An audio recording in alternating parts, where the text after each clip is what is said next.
Hey everyone, so I'm in Paris and I just happened to walk past a cemetery. So I thought I should say my daily prayers here and walk around.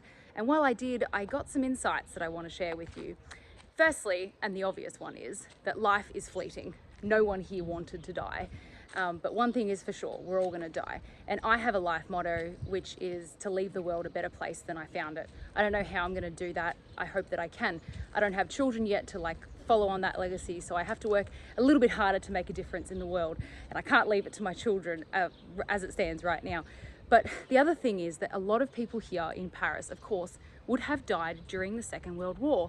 And the interesting thing is, a lot of those people had to fight communism. Now, it looked very different. People were starving, people were getting rounded up and put in concentration camps. We know that. But the similarities are, the enemy is communism, total control and tyranny. But also, their neighbours were deniers as well. And they dobbed each other in. And for example, Germany tried to warn Hungary and Poland and other countries, but they didn't believe it would happen. They thought, no way would the Germans round us up and rip our babies apart and put us in concentration camps. It can't happen. Because if they didn't want to believe it because they couldn't, it was too hard to believe that a human would actually do those things. So there were deniers, just like there are today. When we try to tell people that they're going to try to control us with cashless society or with digital IDs, people don't believe us because it's too hard to believe. Because if they believe that, then they're going to have to be like us, and they're going to have to think too much and research too much and listen to too much stuff. And once you go down that hole, you can't come back up. So deniers are they were there during the Second World War as well. And I found some comfort in that, you know, human nature probably hasn't changed that much. And the difference with this war, and it is a war, is that we can't share the exact war with using bloodshed. We can't prove it using violence and things like that because it's psychological, you know. But the thing is, the enemy is the same.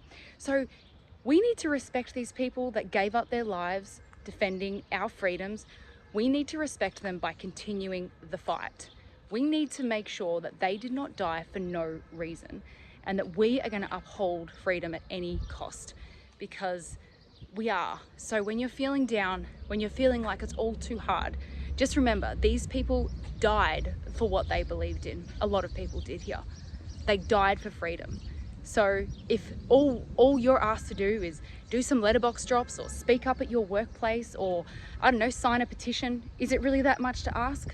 I don't think it is. So those were the insights I had while praying. So thank you to these, rest in peace to these souls who just sort of re-instilled to me the importance of what we're doing. And although it's different, we are fighting the same enemy, and it is our responsibility, our generation's responsibility, to keep going no matter what. See ya.